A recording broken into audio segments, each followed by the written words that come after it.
Alors, la proposition de loi déposée sur la table du président de l'Assemblée nationale, on a comme l'impression que les choses sont en train de traîner, il y a un blocage. Qu'est-ce qui se passe concrètement? La loi, La proposition de loi. hein, Oui, on a comme l'impression qu'il y a un blocage au niveau de la commission qui est en train d'étudier la commission des lois. Qu'est-ce qui se passe aujourd'hui, on est venu pour voter le budget. Hein. Ça, c'est nous sommes en phase dans le budget. Il y a posé une question sur le budget. J'ai étudié le budget. Et on est dans la salle du budget. Tu me parles de promotion de quoi? Alors, lors du vote du budget, vous êtes abstenu. Qu'est-ce qui est là? Non. C'est-à-dire qu'on ne peut que s'abstenir. Ça, c'est le mieux qu'on puisse faire d'ailleurs pour cette loi.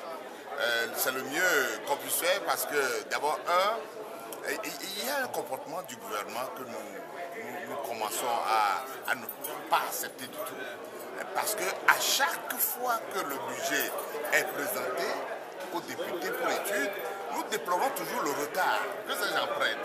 Ils s'amusent à attendre le dernier moment pour nous déposer le budget au début du mois de décembre et à nous demander de le voter à la fin du mois de décembre. Vous avez à peine 2 semaines, 3 semaines pour vous organiser. Alors que le vote d'un budget nécessite des recherches. Vous devez aller rechercher des chiffres et vous préparer pour le vote. Et on leur a dit. Et que normalement la loi organique qui prévoit la chose dit que le budget doit être déposé une semaine avant l'ouverture de la session du mois d'octobre, pour avoir au moins 2 mois pour étudier le budget et le voter au plus tard au début du mois de décembre. Mais on leur a fait la même remarque l'année dernière, mais aujourd'hui ils sont revenus encore faire la même chose.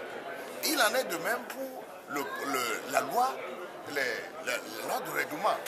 Parce que la manière dont le budget a été utilisé, les fonds ont été utilisés l'année dernière, on doit pouvoir avoir la loi de règlement à portée de main pour savoir si réellement le budget actuel ou le projet est conforme justement au budget de l'année dernière. Mais tout ça là, ils ne le font pas. C'est comme si, bon, nous, on vient ici comme députés de l'opposition gesticuler un peu, et puis eux, ils disent quand même qu'ils ont une majorité pour faire passer la loi. Alors, la loi, le projet qu'ils nous ont présenté cette année est chiffré à 815 milliards. Mais l'année dernière, ce chiffre-là, nous avons dit que ce chiffre n'est pas sincère. Parce que nous ne sommes pas convaincus qu'il allait mobiliser toutes les recettes pour pouvoir répondre justement à ce budget. Ils nous ont dit qu'ils vont le faire. Mais au milieu de l'année, ils ont été obligés de demander un collectif budgétaire pour corriger, pour diminuer le budget. Ils ramènent le même chiffre. Alors, quelle garantie nous avons aujourd'hui que réellement le chiffre qu'ils nous annoncent, il allait le réaliser?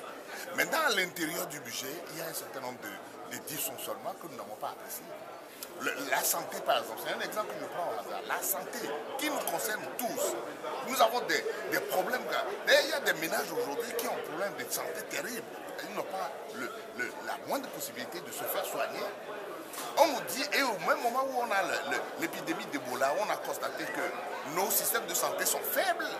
Et ils donnent le malin plaisir de diminuer le budget de la santé. Et au même moment, on passe le budget du ministère développement là-bas de 2 milliards à près de 12 milliards. Donc une augmentation de plus de 10 milliards. Ce ministère, qu'est-ce qu'ils en font? C'est un ministère de propagande.